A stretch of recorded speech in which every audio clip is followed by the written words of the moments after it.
Hello and welcome to another meeting here at Be Connected World. It is a Thursday night meeting here, and that means that we have Drae Ockenden here giving us some tech and IT help for all of the things that we need to know in our business and how to use them. Drae, over to you. Thank you. Now, before I start, can I please get a show of hands of how many people have a WordPress website? Okay, awesome. So the first thing I'll start with is an extension. Oh, I send that request. Thank you. Is an extension for WordPress websites. It is called SiteKit. Now here we go. So I'll put the link in the chat. And what this extension does is it automatically adds your Google Analytics codes to your website so that you don't need to get a developer to do it for you. It also makes sure that that code is updated, and it has some other hidden features as well. So that's just the information link that I sent you. And then I'll also send you the link on WordPress afterwards, or you can just download it in here. But this is what the extension looks like once it's set up. So on the side here, it adds a little SiteKit button. And here I can see my Google Analytics. I can see my direct traffic. I can narrow down where people are visiting my website from. I can go by location if I want to. And this makes it really easy to see where my clients are coming from. So this website here isn't used to try to get more clients. It's more used as like where my clients log in for their account. So as you can see, most people log in on their desktop. But if I keep scrolling down, we've got some more stats here. So I can click on these headings up here and it will change the graph. But if I keep scrolling, now we're getting to a little bit more helpful information. So this information here tells us our visitors, the country that our visitors are from, and okay, that's still loading. I'll wait for that one. And the returning visitors. So I can see over here, these are all my new visitors. So I've got 44 new visits to my site, and there's only one page view that they're viewing per visit. And then over here, I've got my returning visitors. So I know that in the last, what is this using? 28 days, that I've had 11 of my clients revisit the website, and they're viewing an average of 2.3 pages when they visit. So they're clicking through to different pages, which is awesome. Now, if I keep scrolling down, now that this is loaded, I can actually see the top search queries on Google. This is the thing that people are searching when my website is showing up. So on the side over here, I can see the impressions. So this is how many times my website showed up in a Google search result when the word over here was typed. And then the clicks is how many times they actually they clicked on that Google result. If I come up here and I change this to 90 days, we can see that these top 7 searches are all for the exact same thing. They're all for DMARC. So that tells me I should probably add a DMARC blog to my website because I don't have one at the moment. These people are just coming to my website because I sell email hosting plans and DMARC is a part of email hosting plans. But if we look, add DMARC record, I was shown in 125 search results for just that word. And then add DMARC to domain, I was 1. So all of these different things, I can see, okay, so this is what people are searching. I need to work on that. If I keep scrolling down, we can see that the actual pages people were viewing, and I can see the duration of how long they were on those pages. And again, that helps me know, were they actually reading the page? Did they go to a blog and then just immediately leave? That tells me that something in that blog isn't what they were looking for.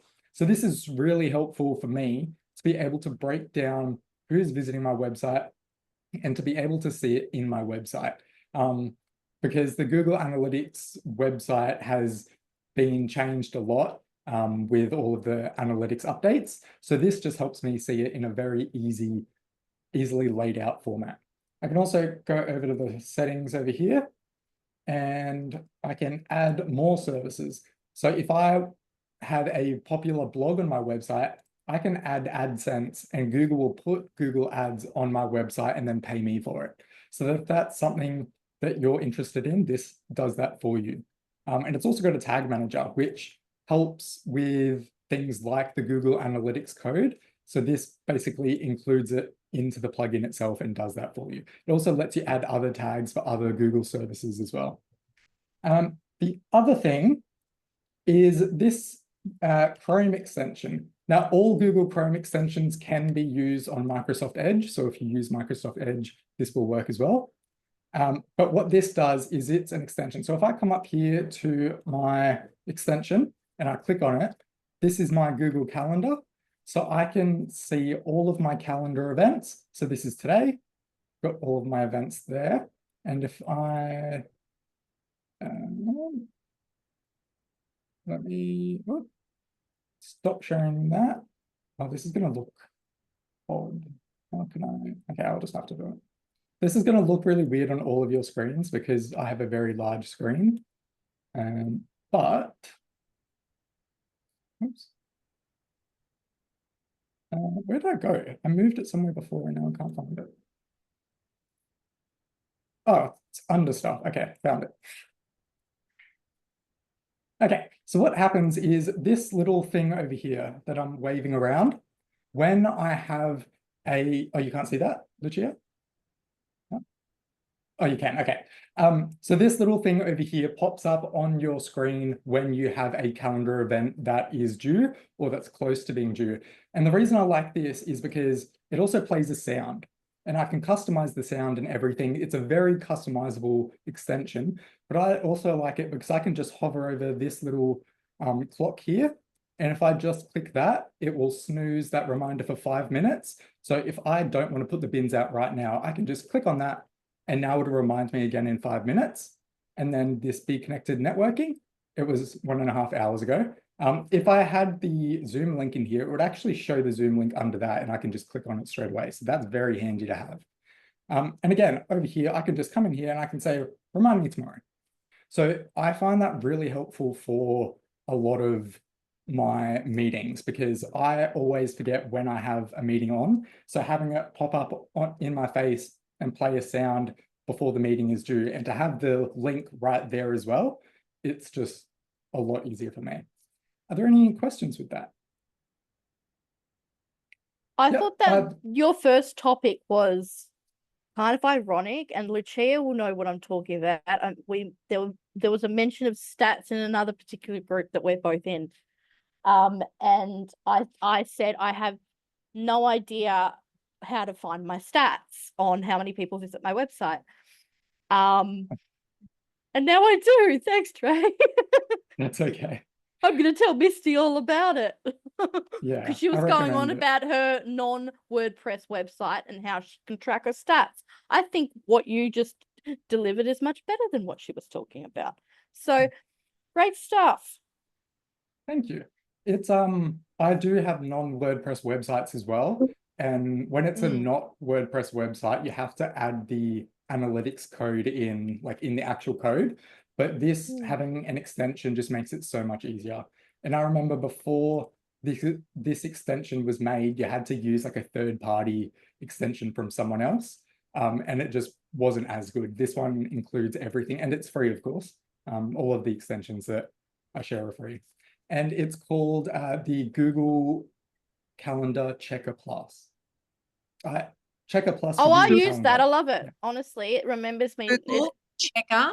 Yeah, it's called Checker Plus for Google Calendar.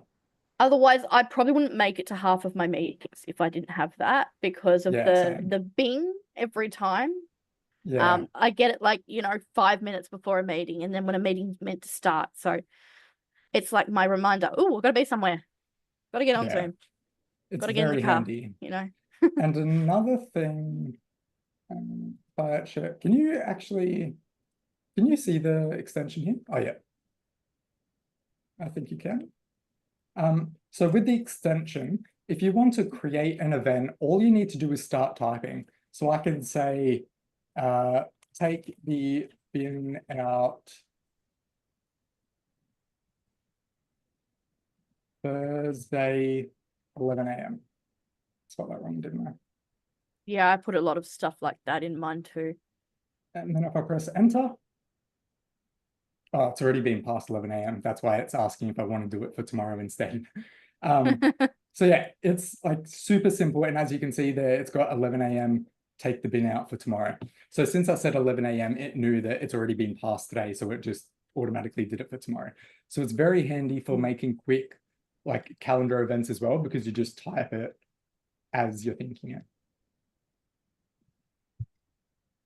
Any other questions?